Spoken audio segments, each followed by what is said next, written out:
São Gregório Magno, doutor da Igreja. Origens.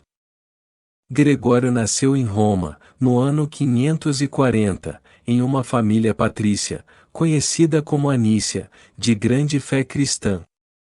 Ele prestou muitos serviços à Sé Apostólica. Seus pais, Gordiano e Sílvia, que a Igreja venera como santos em 3 de novembro, transmitiram-lhes nobres valores evangélicos, mediante seu grande exemplo. De político a monge. Após seus estudos de direito, Gregório empreendeu a carreira política e ocupou o cargo de prefeito da cidade de Roma. Essa experiência o amadureceu e o levou a ter uma maior visão da cidade, as suas problemáticas e um profundo senso da ordem e da disciplina. Alguns anos depois, atraído pela vida monacal, decidiu retirar-se da política. Deu seus bens aos pobres e fez da sua vila paterna, no bairro do Célio, um mosteiro dedicado a Santo André. Ali, dedicou-se à oração, ao recolhimento, ao estudo da Sagrada Escritura e dos padres da Igreja. Eleito Papa. O Papa Pelágio II nomeou Gregório diácono e o enviou a Constantinopla como seu representante apostólico, onde permaneceu 6 anos. Além de desempenhar as funções diplomáticas que o pontífice lhe havia confiado, continuou a viver como monge com outros religiosos. Convocado novamente a Roma, voltou ao Célio. Com a morte do Papa Pelágio II, no ano 590, foi eleito seu sucessor. Auxílio e consagração a São Miguel. Gregório teve que enfrentar um período difícil. Corrupção dos lombardos, abundantes chuvas e inundações, que provocaram numerosas vítimas e grandes prejuízos. A escassez atingiu diversas regiões da Itália. A epidemia da peste, que continuava a causar vítimas. Então, Gregório exortou os fiéis a fazer penitência, rezar e tomar parte de uma solene procissão penitencial de 3 dias à Basílica de Santa Maria Maior. Ao atravessarem a ponte que liga a área do Vaticano ao centro da cidade, hoje chamada Ponte Santo Anjo, São Gregório Magno e a multidão tiveram a visão do arcanjo Miguel sobre a mole Adriana, que foi interpretada como sinal celeste, que anunciava o fim da epidemia. Daqui, o costume de chamar o antigo mausoléu de Castelo Santo Anjo. Atuação em Roma. Ocupando a cátedra de Pedro, Gregório reorganizou a administração pontifícia e cuidou da Cúria Romana, onde tantos eclesiásticos e leigos tinham interesses bem diferentes daqueles espirituais e caritativos. Assim, confiou a sua direção aos monges beneditinos. Reviu ainda as atividades eclesiásticas nas várias sedes episcopais, estabelecendo que os bens da Igreja fossem utilizados para a própria subsistência e em prol da obra evangelizadora no mundo.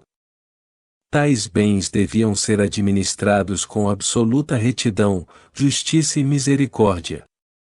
Gregório ofereceu seus próprios bens e testamento à Igreja para ajudar os fiéis, comprou e distribuiu-lhes trigo, socorreu os necessitados, sustentou os sacerdotes, monges e claustrais em dificuldade, arcou com resgates de prisioneiros, trabalhou por armistícios e tréguas. Deve-se a ele também as táticas políticas para salvar Roma, esquecida pelos imperadores, e os tratados com os lombardos para assegurar a paz na Itália Central, estabeleceu relações de fraternidade com eles e se preocupou pela sua conversão, enfim, organizou missões de evangelização entre os visigodos da Espanha, os francos e os saxões. Enviou à Bretanha o prior do convento de Santo André no Célio, Agostinho, que depois se tornou bispo de Cantuária, e 40 monges. Reforma litúrgica e regras pastorais. O Papa Gregório I reformou ainda a celebração da missa, tornando-a mais simples, promoveu o canto litúrgico, que recebeu o nome de Gregoriano, e escreveu diversas obras. Seu epistolário conta mais de 880 cartas e muitas homilias. Algumas de suas obras famosas: Magna Moralia em Iobe, comentário moral sobre o livro de Jó, onde afirma que o ideal moral consiste em uma harmoniosa integração entre palavra e ação, pensamento e compromisso, oração e dedicação aos próprios deveres. Regula Pastoralis, que traça a figura de um bispo ideal, insistindo sobre o dever do pastor de reconhecer, todos os dias, a sua miséria, e, por fim, dedica o último capítulo ao tema da humildade. Para demonstrar que a santidade é sempre possível, Gregório redigiu o livro intitulado Diálogos, um texto hagiográfico, onde cita exemplos, deixados por homens e mulheres, canonizados ou não, acompanhados de reflexões teológicas e místicas. Muito conhecido é seu segundo livro sobre São Bento de Núrcia. Páscoa. Pode-se dizer que Gregório Magno tenha sido o primeiro Papa a utilizar o poder temporal da Igreja, sem deixar de lado o aspecto espiritual do seu ofício.